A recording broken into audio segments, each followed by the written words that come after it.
Guys, this episode is brought to you by Anchor. Do you like listening to podcasts? Why don't you go ahead and make a podcast? Yeah, why not? And what better? Why not? Just do it. And what better way to do that than with Anchor? Because, well, Brandon, tell them why. There's creation tools. Creation tools. You could recreate. You can make the whole podcast. There's creation tools. V-nasty tools. Creation tools. Gucci, Louis, Fendi, Prada. Get your ass some Anchor. I was trying to do a 30-second read of this, but it's okay. Let's okay, go Creation tools. Creation tools. Anchor will distribute your podcast for you, so it can be heard on Spotify, Apple Podcasts, and many more. You can make money from your podcast with no minimum listenership. I've pointed out before, I think you need at least one listener. But, by all means, download the free Anchor app or go to anchor.fm to get started. All right, everybody, welcome to Yeah But Still. We have two of three special guests today. Returning champ Will Menaker of Chapo Trap House. Salute. And first time on the pod, Matt Christman. Hello. Welcome to the pod. Welcome to Yeah But Still.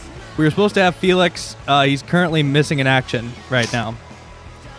Okay, I would like to explain this, for people who aren't familiar. Yes, Felix did agree to do the podcast, but he hasn't shown up because it's a problem with his alarm clock. And I need to be very specific here. Yeah, I need to be very specific here. Felix's apartment is essentially like the castle that the Beast lives in Beauty and the Beast, in that all of his appliances talk to him and hang out with him and sing songs, but as such, none of them work or do the function that they're actually designed for. So he's staying up late. He's talking to a candelabra.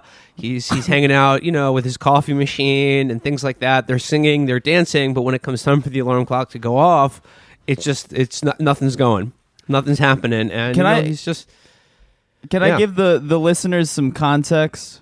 It's 10 a.m. Pacific and 1 p.m.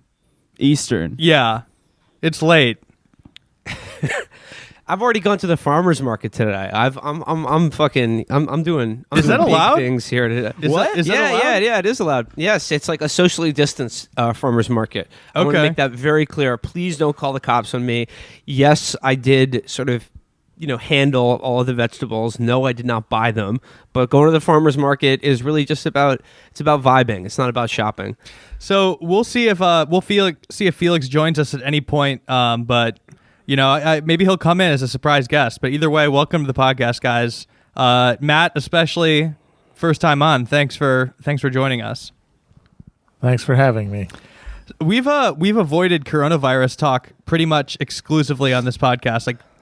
Tried to not talk about it at all, but this week I feel like it's actually really, really hitting for me in a way that is starting to break my brain. How are you guys doing over there in New York?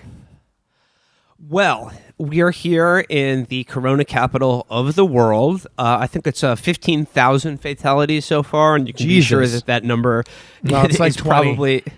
Okay, so and I'm saying it's actually probably more like 40 or something like that. Mm-hmm. So it's a bit surreal, but I would just like to report to all of your listeners that New York City is still the number one city in the world. It's still the classiest city in the world. Yes, number one at dying of coronavirus. Number one at dying of a thing that other countries have shown you absolutely don't have to die from just because you live in a city.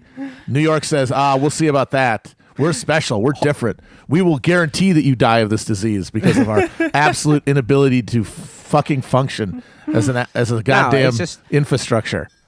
Well, New Yorkers are, we're a special breed. We're a little bit tougher, a little bit grittier than the rest of the country, So special, but definitely specialer. Definitely, went to school in a shorter bus type specialer. Yeah, you guys might even have a different strain of the virus. It's like a New York style coronavirus. It's a New York style coronavirus. It has a leather jacket. They put different water in the coronavirus over there. Yeah, it's got the thin crust. Yeah. That's the thing though. Only in New York, right? Only in New York could you get the New York style coronavirus. Where your toes turn black and fall off. But it's just at the end of the day, though, it's all about the Yankees, the Giants, the Jets, the Knicks, the Mets, the coronavirus. That's what Okay. makes New York special. Dude, I went over to Chicago. I tried the Chicago-style coronavirus. It's not even coronavirus over there. Over here, I mean, we're all things are going great. Yeah, it's this week's been starting to break my brain a bit, but not like the reality of the virus. It's just like the stupidity of the situation. And one of the things that broke my brain was I mean, I've been feeling much more isolated this week. I've been fine otherwise, but yesterday, kind of in the middle of it, and the middle of being just like extremely bored and going crazy, I hear the loudest sound ever, which kind of panics me, and I immediately realize it's like jets flying over. And I run outside, and it was like too late to even see the stupid flyover that they're doing. And it's like, that was like the only thing that happened yesterday, and I missed it. But it's just like, we're living in a time where it's like, we don't have widespread testing. They haven't figured out pretty much anything. So instead, they're just flying planes over us. It's like so fucking stupid. The Blue Angels. Yeah. Well, no, we have the Thunderbirds. They have the Blue Angels. Thunderbirds. There's multiple groups of fighter jets flying over the country. Hey, look, everyone's whining about the Blue Angel flyover, but just be thankful that it's not late enough in the game that it's actually dropping the daisy cutter from Outbreak. I was sort of hoping it would be. I was I mean, give it a little time. That might end up being the only solution they figure out for New York. Well, yeah, as long as they drop it on Manhattan, Brooklyn, baby, Brooklyn. That's number one. I saw the Blue Angels way back as a child. Yeah. On Air Force bases, dude. Don't get me wrong. I'd never complain about seeing a plane. I like seeing. I'm an Air Force brat, and I respect the Blue Angels. I respect the Blue Angels too. It is funny to have it like regularly, though. Doing it one time makes sense. Stupid as fuck. Doing it one time makes sense. Having it like happen multiple times is really funny. It's just like we just gotta keep showing these people the big planes, and they won't be mad. It feels like the planes are taunting us. Yeah. Yeah, they're getting out of the house. They're doing something. Yeah. They're not bored. They're flying in formation. Yeah. Yeah. When the Blue Angels did their New York City flyover, I slept through that because, like Felix, my alarm clock didn't go off that morning. But I don't know if you guys heard about this. And when I read about it, I swear to God, I thought it was fake news. I thought this was just someone having a laugh. But the commercial airline, not even the Blue Angels, but the JetBlue, Yes. wanted to sort of like show New York that it still cares, and that as far as their commercial routes are coming back and they're there for the people of New York, and they were going to do that by flying a couple passenger jets very low to the Manhattan skyline. It's so insane. Like, oh, awesome. Yeah, that's that's how they're gonna sort of soothe the jangled nerves of a traumatized population. So they're insane. now making connections at the Chrysler Building. Yeah. I don't know. Maybe it's going to make people feel nice and nostalgic. They'll think about, 9/11, the day when only 3,000 people died once instead of every single day exactly. for 3 months in a row. Oh God! Remember that when you were pretty sure the next day it wasn't going to happen again because it was already fucking crashed into. Oh yeah, but otherwise, I mean, I'd say I'm surviving. It's just like, even once you get over the magnitude of the virus, then you have to kind of grapple with how dumb everything is right now. Like, it's yeah. Did you get that like Apple News notification this morning that was like the very, very messy ways this pandemic could end, plus a simple, delicious meal plan. Yeah. Okay. Wait. That's one major Plus, aspect of how insane this shit is. Oh, there's more. No. I was. Oh fuck. The connection's bad. Basically. Sorry. All right. Okay, so I mean, I feel like cooking is how a lot of people are doing this. I've been doing a lot more cooking lately, and fellas, if you know any females, you know that like a female trait right now is making bread. They love it. They can't stop. They love that sourdough starter, and fellas, if you're baking bread right now, that's a female trait. That's sus. That's mad sus. Yeah, men buy bread. No homo. Exactly. I stay making bread. We eat the bread. we make the bread. No, it's it's been funny to live through this too, because just to see these like massive headlines next to the dumbest things in the world, and also like in the very peak, like the early stages, when people really weren't sure what was going to happen, kind of like before the shutdown, and there's a very real possibility that this would just be like the end of our society as we knew it, you know? When everybody thought that it was really, before we flattened the curve or anything, there were still like hashtags trending where they were like wishing various actors from the Star Wars franchise happy birthday, along with like the coronavirus shutdown stuff. So it's like, it's made me realize that like every single sci-fi movie we've watched where it's like people facing the apocalypse is so inaccurate.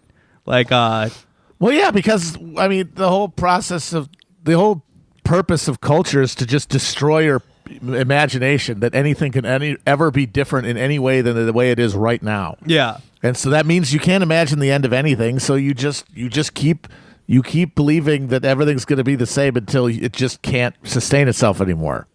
Like, if there really was like a zombie outbreak, that would be number 2 trending on Twitter is like zombie apocalypse, and then number 1 would be like wishing Gal Gadot a happy birthday like in the middle of everybody dying. Oh, bro, you brought up. I'm very glad that you brought up Gal Gadot, because did you see what's happening tonight? Oh yeah, did you see what's and tonight Slick Willie on CNN? You see that fucking lineup? Yeah, let's read this lineup. Do you have it handy? I thought you were posting it. I thought it was Bill Clinton and Gal Gadot are the headliners, but what's the event? Yes. Oh, the event is right here. Let me see. Oh, yes. It's for class of 2020.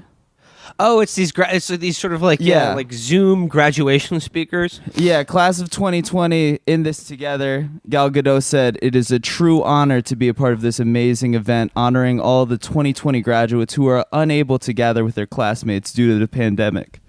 Big congrats to all of you graduates. You did it. Class of 2020 in this together will air Saturday, May 16th at 7 p.m. Eastern on CNN. This is the lineup. We're talking President Bill Clinton, Amy Schumer, okay, Jason Alexander, okay, Gal Gadot, okay, Jack Galinsky, okay, Henry Winkler, Alex Fonz? Rodriguez, A-Rod? A-Rod, post-steroids. Post-steroid scandal A-Rod. Keegan-Michael Key. Anthony Anderson. Sarah Blakely and Karen Allen, not familiar, with performances by Yo-Yo Ma, Bazzi, and Foster the People. Foster the People is a really hilarious final act. Real quick, Brandon, Karen Allen was from fucking Raiders Indiana of the Lost Jones, Ark. you goddamn zygote. Damn, dude, I didn't know. Fucking Starman. I didn't know who that was either. Well, you Listen, shut the Animal fuck House? up too. I just did. You I both didn't shut know. the fuck up. This is these are all people that high school grads will appreciate. High school graduates definitely know who the Fonz is. Oh yeah, Well, it's Jason supposed Alexander. to be for There's a should statue know. of him in fucking Milwaukee. Or they know him as Barry's acting coach. Yeah. Maybe they know him from Barry. Yeah, that would be even more bizarre. It's like, oh yeah, the acting coach from Barry is going to speak with Bill Clinton. Well, do you guys know who? Henry Winkler's had a great career. Oh, he's a legend. Generations. Legend. That being said, I don't know if a 18-year-old knows who he is. Yeah, that's fair. Yeah, like, he's an absolute legend.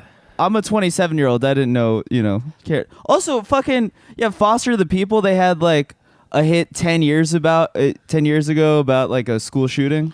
Yeah, there were big hits about a school shooting. It would That be should the equivalent of like our graduation. Somebody from the show Taxi or like Laverne and Shirley is like speaking. And Hey, well, you know what? like, If that's someone from the show Taxi was Danny DeVito, now you're talking. That's Yeah, something yeah, different. yeah. Yeah, That's for dads and grads right there. Hell yes. Real quick, do you guys know who my graduation speaker was when I Who? graduated college? Tim Russert.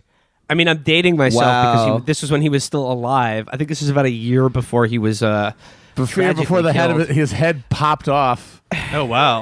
The fire And hydrant here- of blood that couldn't be contained by his giant head anymore.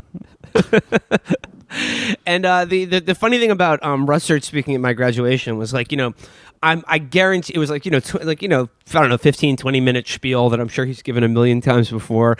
And my guess is he was paid like at least $50,000 to do it. And I was like, so, he gives some canned stories about like Big Russ and, James Carville and Mary Matlin. That was what I remember. And that night, I was like, out having like, a celebratory dinner with my parents, and the restaurant we were at in Saratoga had like a TV over the bar, and like the local news came on, and they were like, coming up next, Tim Russert speaks at local graduation. And we were like, oh wow, we get some news coverage of our graduation. And then when the story came out, it was that he spoke at Union College, which is like a half an hour down the I-87, and he doubled up on the same day and did two graduation speeches. Loyal. And he probably made like $100,000 or whatever. And then funnily enough, the year before that, the graduation speaker was the journalist David Halberstam, who was then also very shortly thereafter killed in a car accident. So I was thinking like the Skidmore commencement speaking gig is a real kiss of death. This is a real. This might have been really President informative Clinton, for you. Gal Gadot, please do not address the grads of Skidmore College. You were betrayed by you were betrayed by the media at a young age. Yeah, I've had a jaundiced view of the media ever since then. It was like that. It all started there. War. You liked him originally. Yeah, you liked him, and then you're like, Russert. he betrayed. He's two schools. Yeah, exactly. When he was hosting Meet the Press during the height of the war on terrorism, I was like, yeah, this guy is trustworthy. I enjoy his calming, dad-like presence on television. And then when he betrayed me at the most important moment of my life, aka my college graduation, that's what soured me. And I've been a socialist ever since. Yeah. Oh, well. Damn. That's the commencement. The commencement is hilarious. What's the one that Barack Obama is doing? Is this like the JV version? Like what's Little St. James University? It's, no, but Obama, it's one of those great book schools. He's doing one tonight though. A lot of the ancient Greeks. But isn't Obama giving a commencement speech tonight as well on national TV? If they are, that really shows you that we need to get sports back. Yeah, it's like a big deal. That's pretty fucking boring. It is. So it's like, is Bill Clinton competing with him in the same slot? Is what I'm wondering. I don't Probably know. separate slots. I mean, Obama's not gonna fucking compete with this line. This lineup is bonkers. Yeah, it's hilarious. Jason Alexander. I guess like kids watch Seinfeld. No. Dude, why don't they just get them like Charlie XCX or something and like a TikTok girl? That's what they want. Are like, I don't know. If kids are watching Friends, they're probably watching Seinfeld. They want Damn Daniel. Yeah.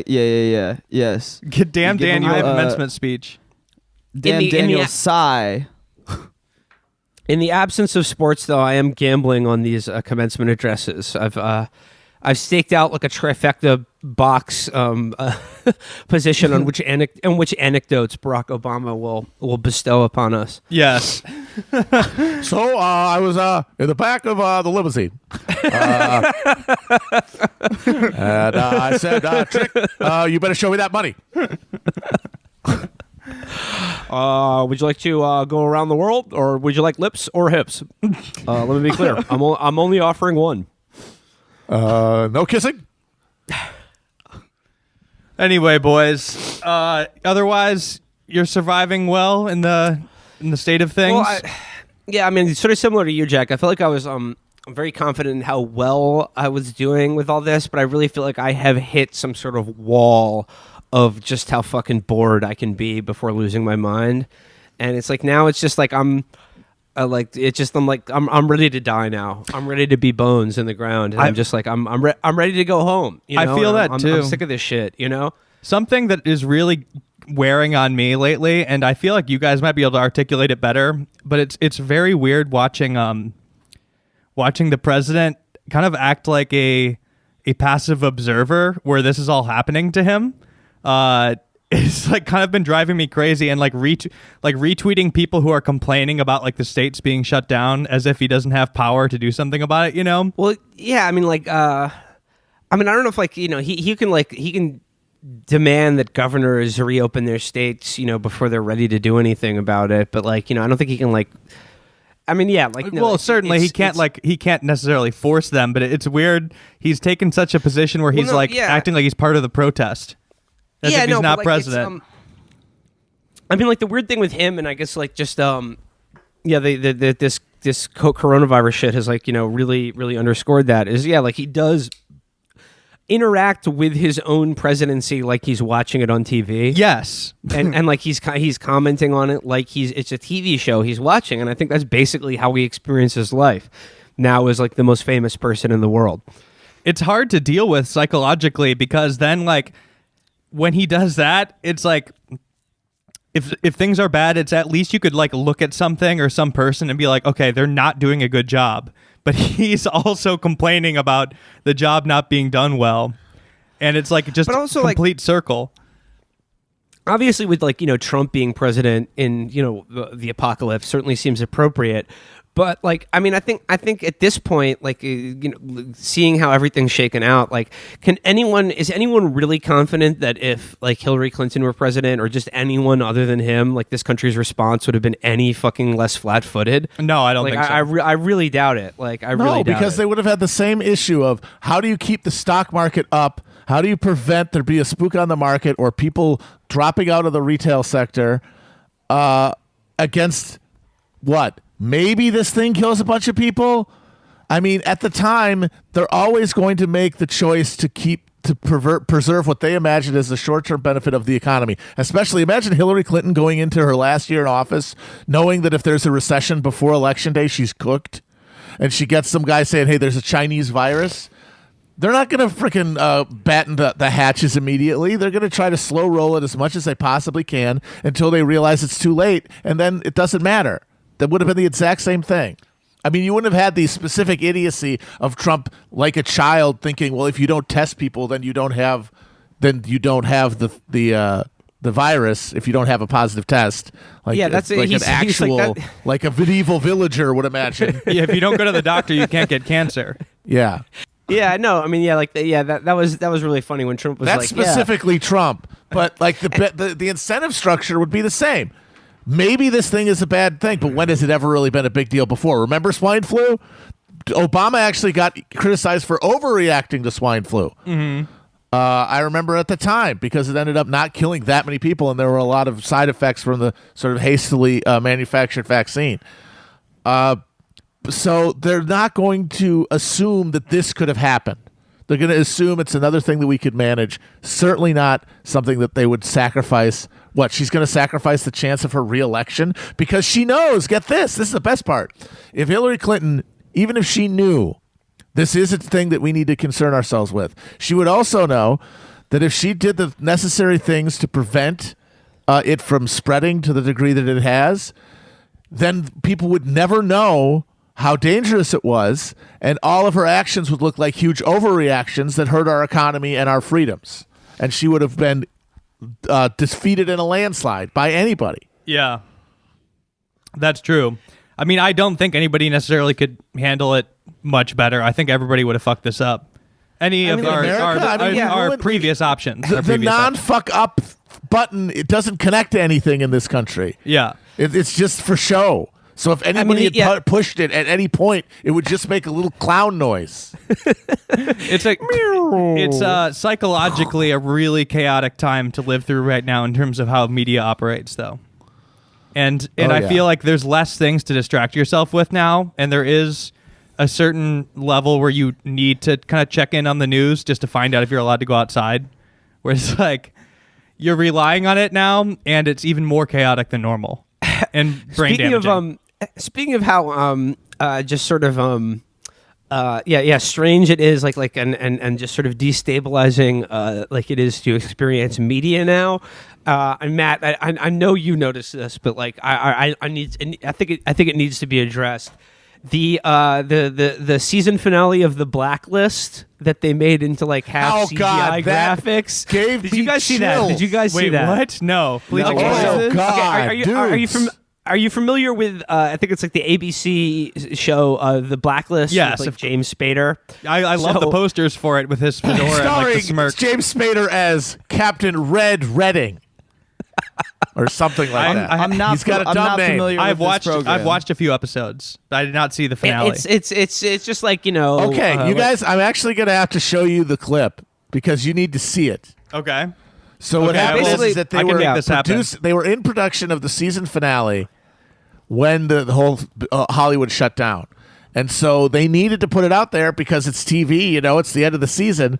And they did not have any footage, so they made an animation to fill in the gap. And they put it in the actual episode. Oh my god! Holy shit! Please I'm send gonna to find- Jack. And yeah, let's, DM let's it do to a me, share Matt. I'm going to screen DM it situation. to, what's the show account? No, it's DM it to my personal. I sent you the Zoom link. Yeah, over yeah. It. Okay. One second. Here it comes. Here it comes. Okay. It'll take me a second to find this. Let's see. There it is. Oh wow! Hold up. Let me get my screen sharing going, boys. Yeah, share I some think we need screens to, on this. We need Yeah, to, this needs to be experience this experienced together. by all. This needs to be shared. This is when I realized that how far we're going to be able to go in terms of normalizing mass death. Yeah. The degree to which we're going to be back to normal with a new normal of, oh yeah, there's like a 1 in 10 chance that you will die if you leave the house. But that's just a new thing you have to worry about, like school shootings or car accidents or global warming. It's just a new thing that we have no way of doing it, nothing to do anything, no way to fix. Okay, so this is it. You Like, guys will they see were it? able to. They were willing. Yes, this is it. They put this on holy television. shit. The season finale, the 5th season. People love this show. I mean, the kind of people who watch network dramas love this show. Okay, here we go. Yeah. So that remember, it's a normal show, and then it cuts to this. Oh no! Okay. But I need you to know I love you very, very much. You miss a fool. No, please, my girl. Now. Mom? Oh, honey, what's wrong? It's Daddy. I talked to him. Honey, you need to see your phone. Watch. Guys, Then it goes back. What the And then fuck? it goes back to the regular program. What the fuck was that? Are you kidding me? Put that on NBC. Wait, It's the on animation was television. Holy so shit. bad. It That looks is like a that is the PlayStation level 1 that we're willing, cutscene. that we're able and willing to just assimilate normality. That Yeah, is how Brandon, fast we can hyper normalize. That was your description's accurate. PlayStation Yeah, 1. fully looks like It looks like PlayStation Shenmue. 1 cutscene. It looks like a scene from Shenmue, but worse. It's like it looks like that and oh my god, what was that? What was that cell shaded movie that Alex Jones was in like 2004? Oh, Waking Life. Oh, I was Yeah, actually thinking of a Waking different one, but slash yes. a Scanner Darkly. Scanner Darkly. That's what I was They're thinking both of. by Richard Yeah. Linklater. They use the same animation. It's like Stop. that. Way worse than a Scanner Darkly. At least Oh, like way that, worse. That's like, Wait, I'm no, like- that's like rotoscoped. Yeah. that like looks beautiful. Wait, this is looks disgusting. like shit. I'm looking That's at it now. I that's can't even tell actually- what this is made out of. Like, what is the technique? It's like it's almost like they use like an auto trace tool on like actual video clips or something. I'm Yeah, but, so like, confused. Yeah, I mean that would look way better if they did that. Did they warn people about this? Like at the beginning of the episode. Yeah, like, Definitely yeah. have been some sort of disclaimer. This is so Warning! weird. Warning! Tonight's showing of The Blacklist may cause extreme dissociation. You know, they go, reminder, No, that- reminder. NBC is a broadcast network, therefore free to view. This is free entertainment. You can't get too mad at us. Remember, this is free. You did not pay to see this. It's Yeah, that made me feel like I was like in a K-hole. yeah, it made me feel insane watching that. Like I've lost my Can you imagine mind. if you were watching it? How many people would just immediately think, "Oh, I'm dying"? Like acid having a flashback, stroke. yeah. I am having a stroke right now. No, for It's real. like, yeah, you're experiencing Jacob's Ladder when you're watching Yes. that clip of The Blacklist. Yeah. I wonder how many family annihilators just destroyed everyone in their. They Benoit their household after seeing that, just thinking, "Oh well, I guess this is the end." There's so many I versions. looked into the. Go ahead. I mean, I was just gonna say I looked into the eyes of God and he told me to fuck off. Yeah. I mean, so much of mainstream God. media has failed to adapt right now. And I feel like at least indie podcasts have done a decent job adapting. Granted, it's a little easier, but quickly adapted. But like even like some of the talk shows have done it better than others, but a lot of them, the result is just like, it's very weird. It's almost, I'd prefer them not do it at all, you know? Well, I mean, actually, like you guys have a very good resource right here. Speaking of how talk shows and TV variety shows are adapting to this, because, you know, Matt is a sort of like the boy in the film Come and See, but for Saturday Night Live. That's correct. Yeah. And you've been watching the Zoom Saturday Night Live, which is somehow it's the worst thing they've ever done. Even bleaker than what Saturday Night Live. It's so much worse. I realize the reason I watch Saturday Night Live is, as much as we joke about the trauma, I don't get mad watching Saturday. I get mad sometimes just like how lazy it is, but mostly I'm baffled. I'm always engaged in some way. I'm never sad though. That's the one thing I never feel watching SNL. And this is deeply depressing. Just the whole premise of we're going to pretend that this is the new thing we do now. Even though this whole premise of the show is we get live on stage in front of a bunch of fucking Yahoo yokels to do catchphrases at for 90 minutes. They're like, no, we're going to turn this into these bleak little homemade YouTube videos that have this suppressed mania and like hysteria that makes it feel like they are videos that terminally ill people make for their kids to remember them by. Oh my God. I mean, I haven't watched any of it, but it does. I only watched the first one. They need to stop. Until they can go back to being SNL, they need to stop. And if that means cancellation, well, then that is literally God in the form of a world-scouring fucking outbreak telling you to put it up. End it. I only watched the first one, but I saw there was an Alec Baldwin as Trump call-in where he says Covfefe 19. Oh. I mean, that one's just sitting there. It's just it's begging. Teed up. Begging. It's just it's begging to be manifested into reality. I mean, like the one thing I remember is like when they premiered it, like the cold open was Brad Pitt playing Dr. Fauci. Yeah. And oh God, that was awful. That was one of the worst I've ever seen. And at the end of it, he actually took off his outfit and said, "From Brad Pitt to the real Dr. Fauci, on behalf of America, thank you for your wisdom. Thank you for your calmness." Oh, he actually God. does that. And no, it's like this is the asshole who stands next to Donald Trump every day while he says insane shit and just doesn't do anything. Which, how does that not just tell you, trust me, everything's fine? He's not on your fucking side. He's trying to keep you calm like the fucking cow you are before they load you into the slaughtering chute.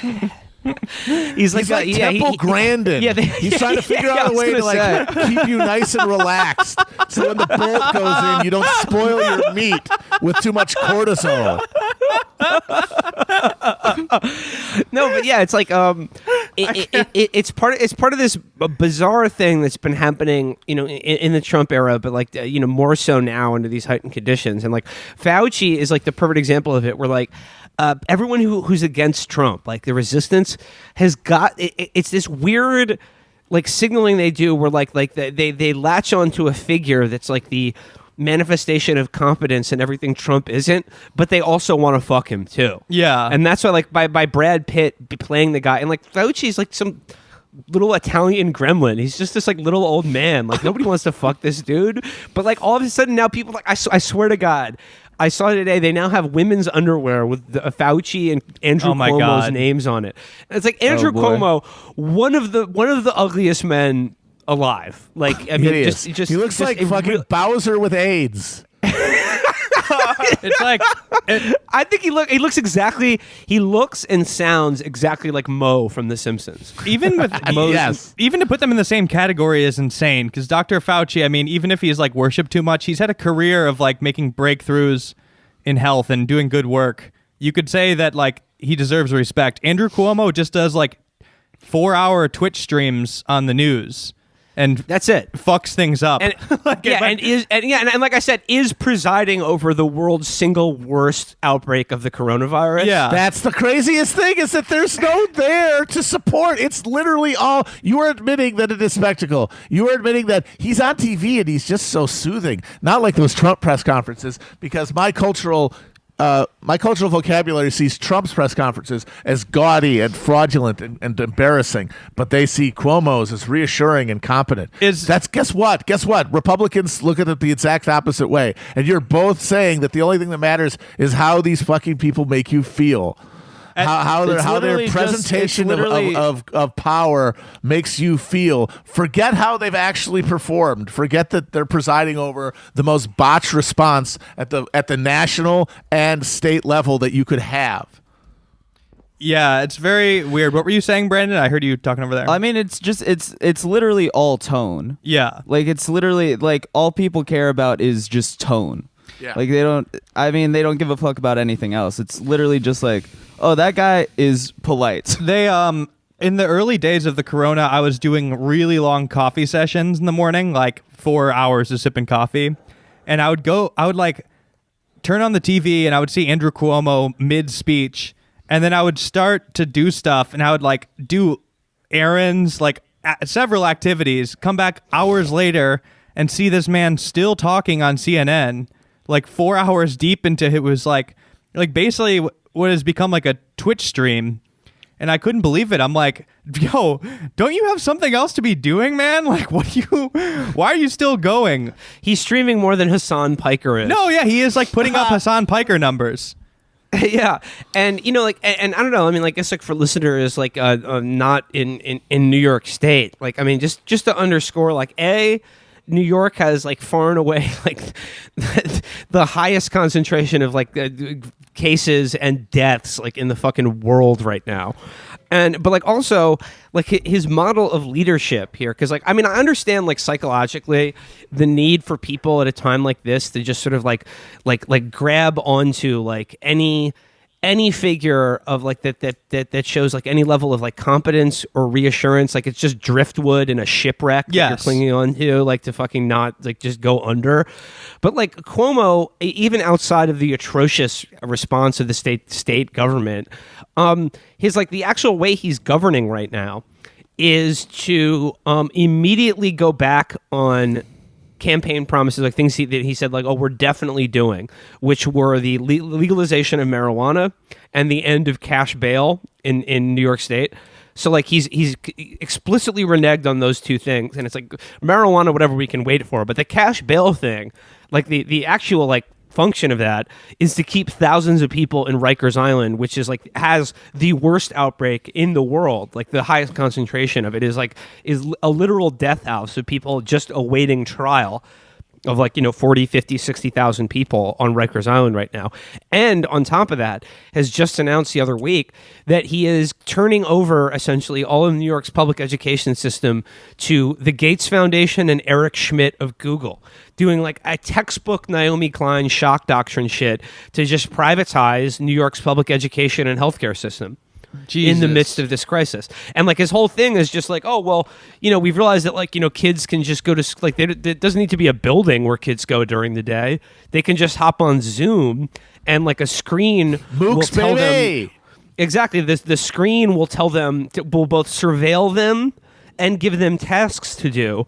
And I just really feel it's like, it's so fucking bone chilling to me, because I think that like, this is the model of education that like the whole charter school, like education privatization movement has been building towards for like, the last 10, 20 years now. Is like, this is the model of education that they want, because this is the model of future like child to citizen to like worker that they're trying to create. Just atomized, totally unconnected, no social intelligence or like friendships or like life experiences. Just you sit in front of a screen, it surveils you and then gives you tasks to do. And you like, can that's never have any that's context. education. Yeah, you never have any context for that experience outside of it, so you can't compare it to others. You can't make any sense of your own condition. You just become a part of the machine, like in a literal sense, is that you have been stripped of your discretion. You're just sensory response, just pleasure and pain stimuli, like a fucking Skinner box. Dude, I think we should all surrender to the algorithm. Yeah. It's gotten very good. It's gotten very good. It's gotten too good. But How you know, long I mean, are- like, Oh, go ahead. it's just like like the thing with with Cuomo and Fauci is like just like these desperate attempts to just sort of latch on to any authority figure as representing like what we hope our government would be able to do to like protect us or care about our lives. But like it's so perverse now because it's manifested in this like bizarre need to like want to fuck them too. Yeah. Like it's not just like, oh, like here he's the competent good doctor. I also want him to dick me down. I want him to get up in my guts. I or want him, whatever. and if I'm a guy, I want him to play catch with me like my dad never did. Yeah, you can't just simply appreciate somebody. And Matt, it's like you were saying about Fauci is like he is the guy who is like the only guy who's at like that highest level of authority who's like able to stand next to Trump, who's not the my pillow guy. Right. You know what Yeah. I mean? But like, And by like virtue I'm sure of that, all these people hate Trump and think he's a disaster. Fauci is vouching for him. Yes, exactly. More And, like like, Dr. that's the thing. Fauci. Yeah. And that's the thing. It's like I'm sure he is like theoretically in a vacuum, like someone I'd want to be in charge of this way more than, I don't know, Steve Mnuchin or something like that, like the producer of Suicide Squad, who, you know, would be happy to just, you know, shovel us all out the door and back into the work camps or whatever. But like the thing is, Matt is exactly right. He's still standing next to Trump and essentially endorsing, like at no point is Fauci going to stand next to Trump and when it's his turn to be on the mic, just be like, please disregard everything this insane man just said. He's trying to kill you all. Like, don't you get it? This is a madhouse, people.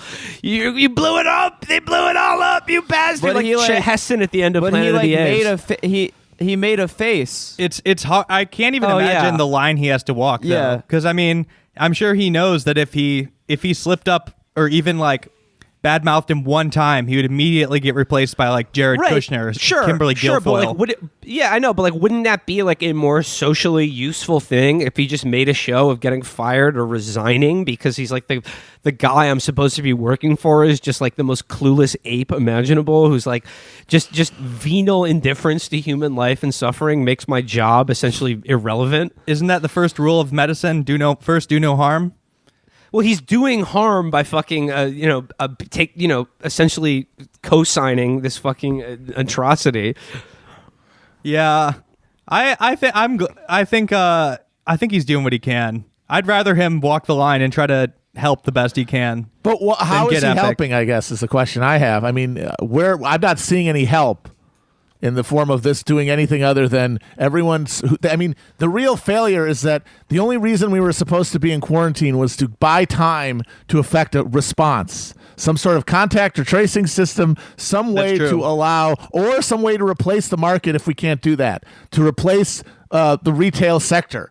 One thing or another had to happen. One wasn't going to happen because it's not in the interest of people in power to do it that way. And the other didn't happen because we don't even have the mechanisms anymore. We don't have the industrial plant to do the sort of, World War II style mobilization, even if we had the wherewithal, which we don't.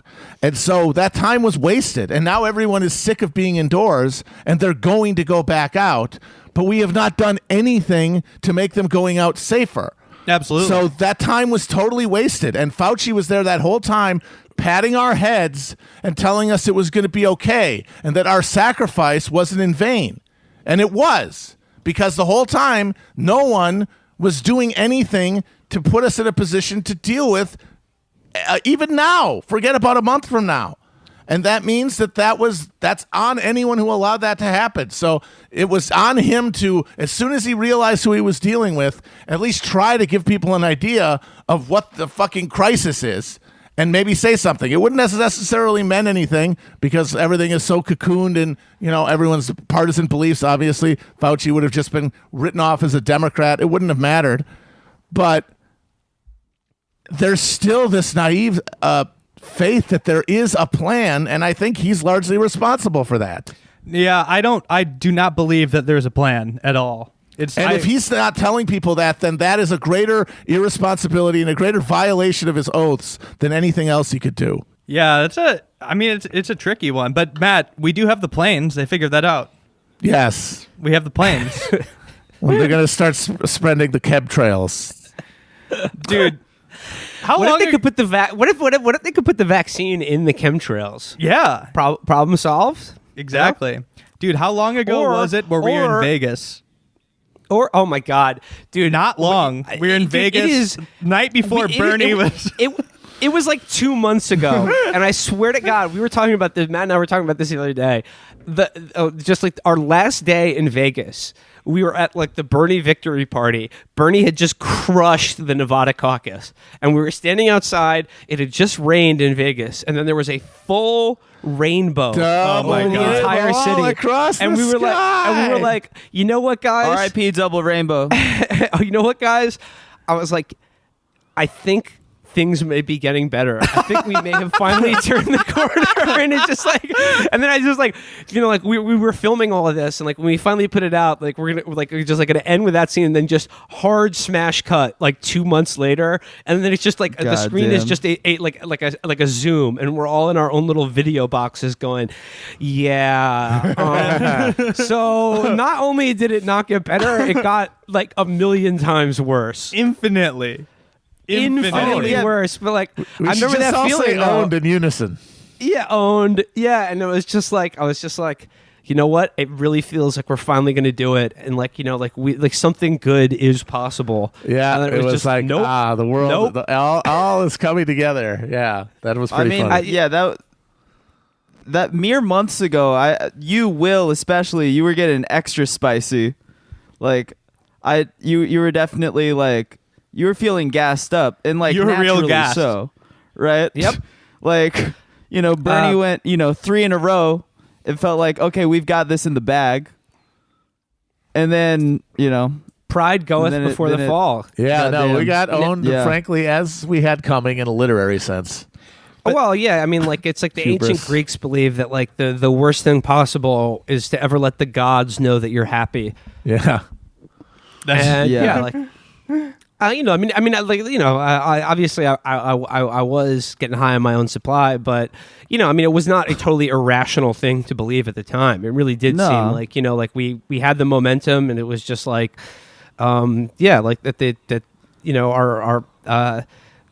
that we had this. Like it was just it seemed realistic. It was football. Wait, so let's refresh me a little bit too. So let's run through a different scenario though, because where would we be? When were the caucuses, or not the caucuses? When was the convention going to be? Well, I mean, they're claiming they're still going to have one. It's supposed to be in August in Milwaukee. But I doubt it's going to occur. Because I mean, even if circumstances were different, it would have still made for a really difficult situation. Like, let's say that people didn't do the schemes, and they didn't coalesce around Biden and drop out. And if it was still like a fair Bernie versus Biden or Pete or somebody else run towards the convention, and then coronavirus hit, I mean, things still would be looking bad, Oh no, the coronavirus is just the black swan. Shout out Nassim Taleb, that just wrecked everyone's shit. I don't think anyone's predictions for anything survived first contact with that. No, but yeah, it's unbelievable how fast things changed. Yeah. No, we were quarantined. We were the first stay-at-home order within 30 days of the Nevada caucus. Not even Super Tuesday. The Nevada caucus. Oh my God! Yeah, that was a big high moment for us. Yeah, I saw you guys at the casino, on top of the world. Pure energy. And now here we are. And I don't regret it. It's like that Hunter Thompson thing about we were riding the crest of a high and beautiful wave, and then I guess like it did for them, it finally broke and rolled back. And standing in Vegas is where we saw that high watermark, just like HST did. Yeah, it's weird what the quarantines made me realize. I find myself like I'll think about I do miss normal life a lot. But it's hard for me to pick out like what specific things I want right now. Like if somebody were to give me a choice, like you could go do anything right now and experience anything, it would be difficult for me to pick. That's very easy. What would you pick? That's very easy for me. I mean, stand up. Do a stand up set?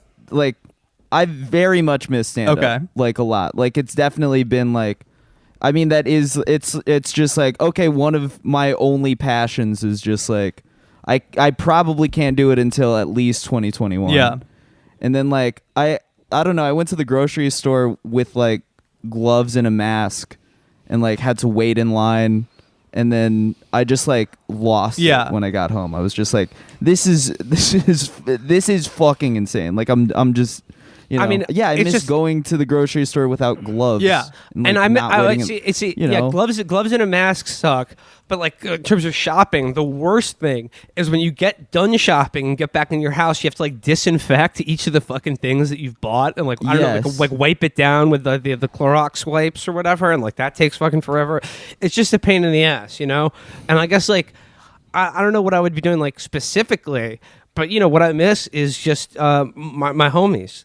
I miss embracing them. I miss looking into their eyes. I miss clapping them on the back heartily. I miss clapping them on the cheeks. Yes, exactly.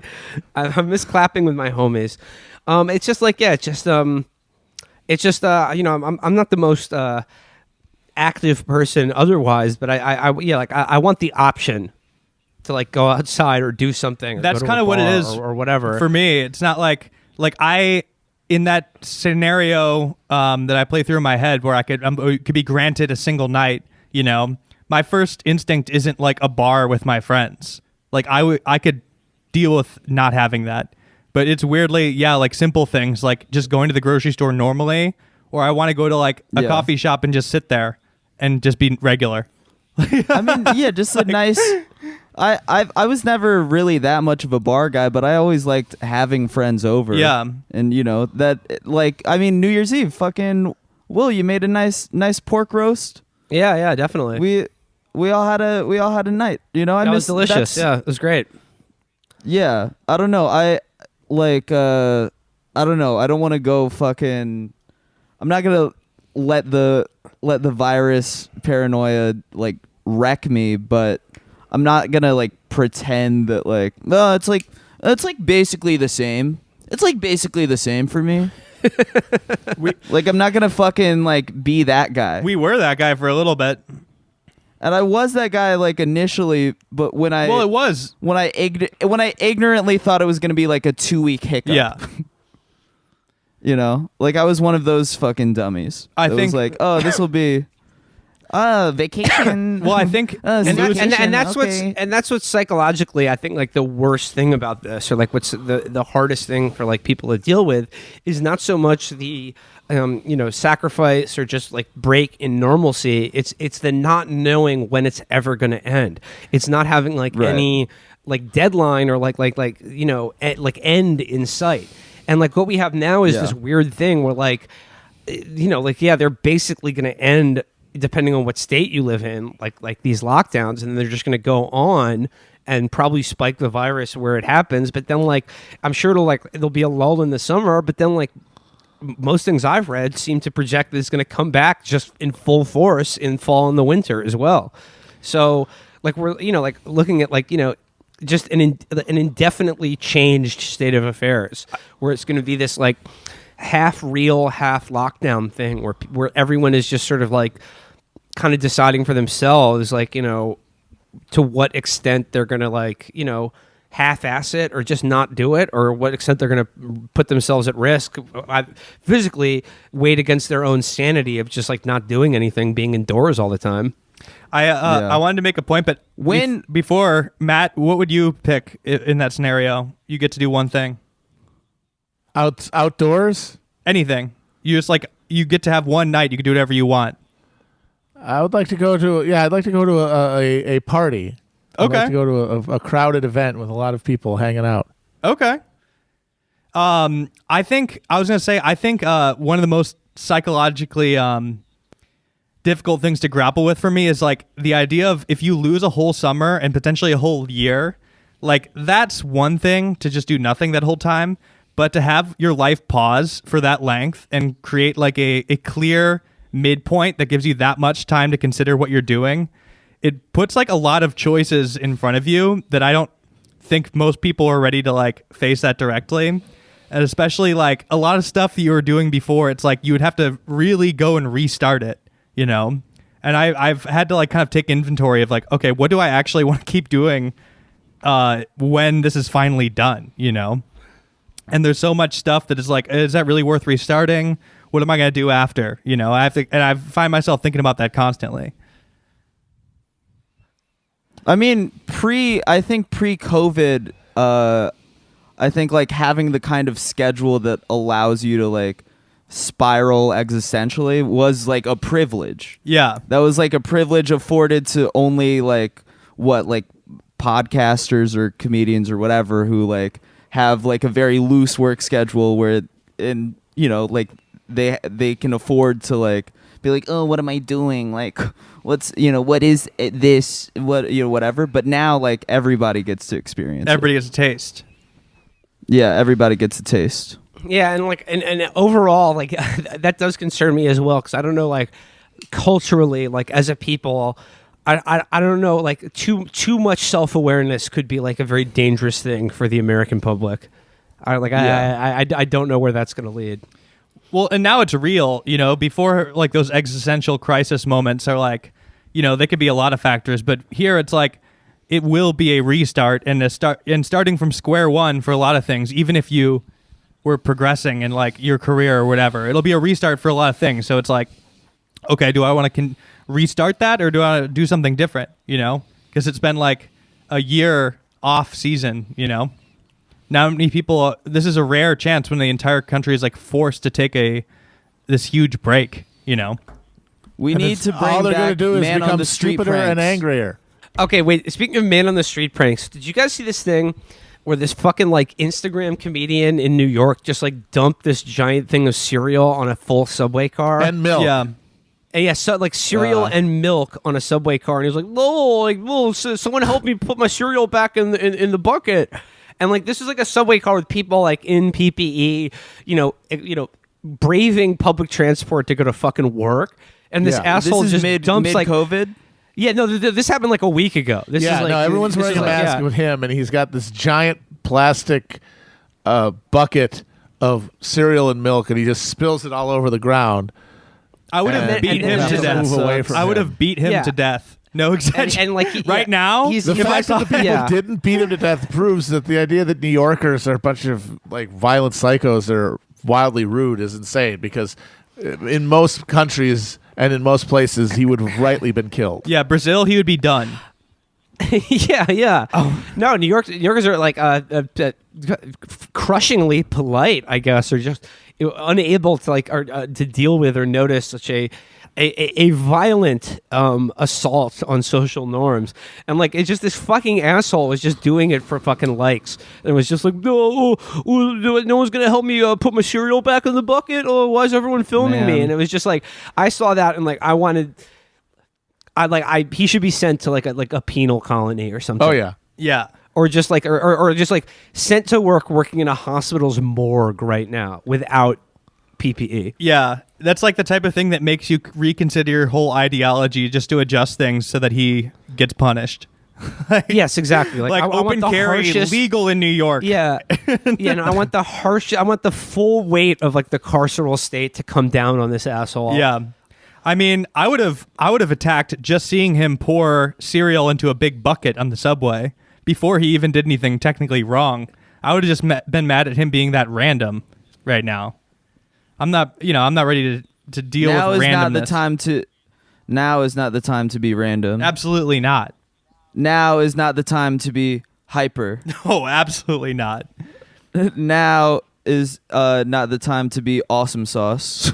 It'll be weird adjusting going back. I also think, Matt, you said you wanted to go to a party, but I think it'll be weird to be in a crowd again. I think there'll be like some kind of panic for me. Yeah, like you'll have that. I mean, people will have this like lasting sense of paranoia about like their fellow human beings as this like, you know, it's just we're all doing bodies and spaces right now. We're all hyper aware of bodies and spaces, and I guess I want to go back to not thinking about bodies and spaces ever. Yeah, that would be good. Oh, well, any final thoughts, boys? We got dark. Yeah, no, It was cathartic, though. I mean, I would like to come back to California. You know, that's what I would do. I would like to come back to the West Coast and hang out with my California friends, take a trip, do something. But just to leave you on the thought that, you know, America is just essentially a completely conquered and defeated people. And we've lost. Like we are just like a all we know how to do is get mad at each other.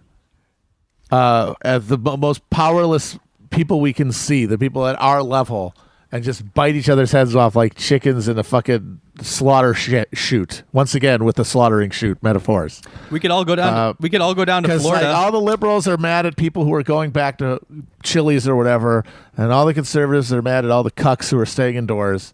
And none of it has anything to do with anything. But we just can't even conceive that there's anything can be done.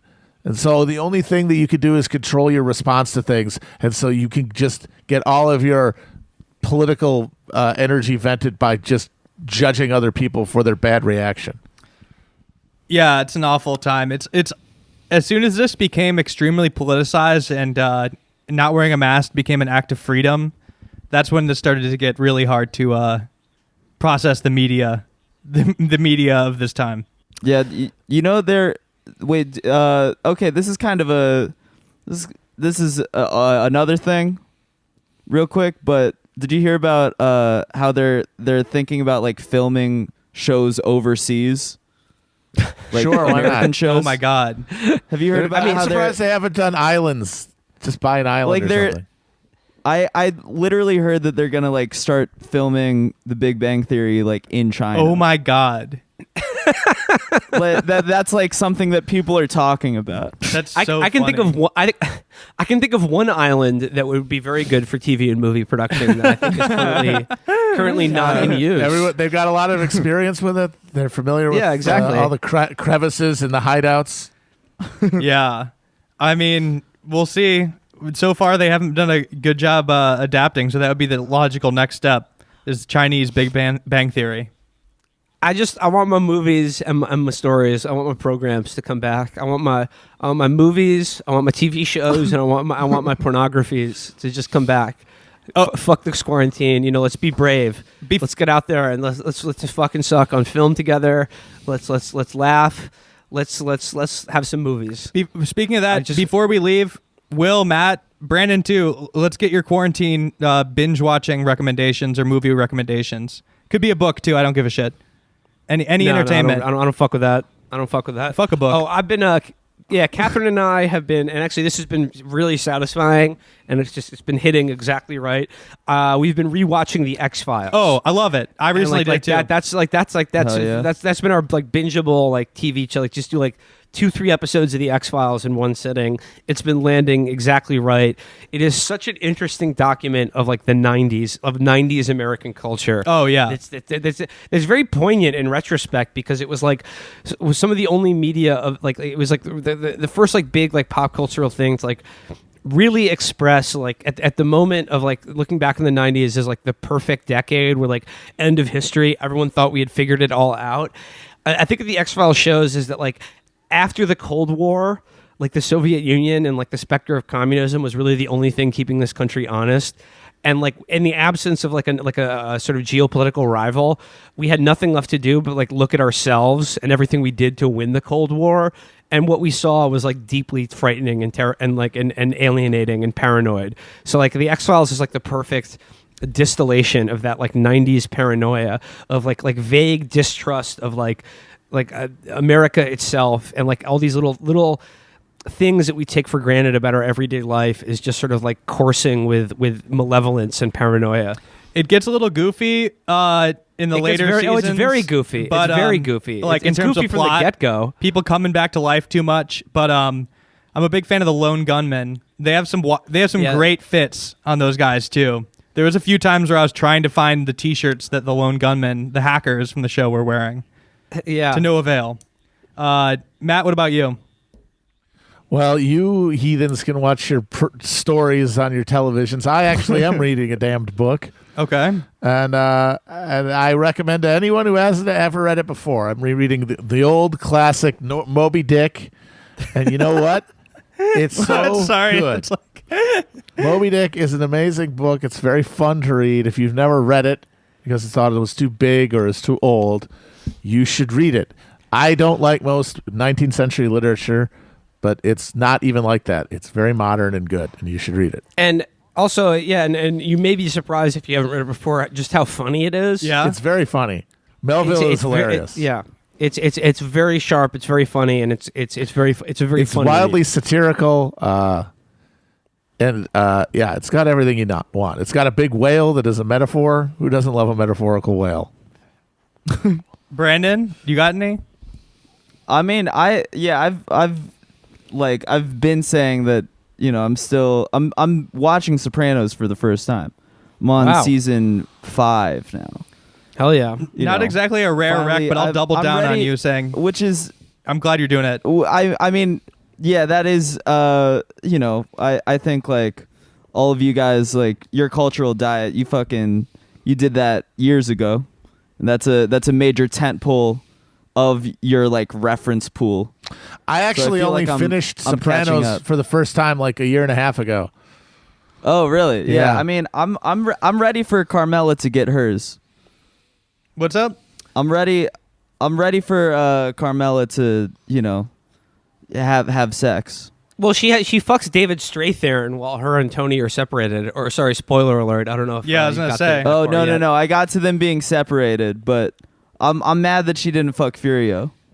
Yeah. That was the big like thing that could have been, you know. Right. It is. But yeah, she does briefly fuck AJ's like high school guidance counselor. Hell yeah. If you haven't watched it, you just need to watch it. I don't know what you're doing with your life right now. If you haven't watched The Sopranos and you're doing other things, just fucking watch the show. To the audience who have not. It's cool that we've reached the point where the plug section is just hey, you should watch The Sopranos and read Moby Dick.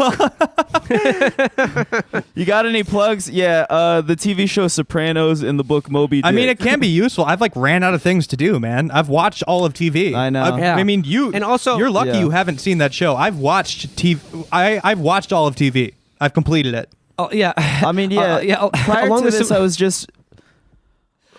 this, I would just like watch Euphoria and then cut it with an episode of Joe Pera. Yeah. To like calm me down. Well, along the similar lines of recommending things like reading Moby Dick or the Bible or watching The Sopranos or The Simpsons, if you've never checked that out, I would also just broadly recommend smoking weed because, like, if you're not getting high right now, I don't know what the fuck you're doing with your life. Like, just stay the fuck away from me. That's all I gotta say. I've been blazing it up. It's very rare.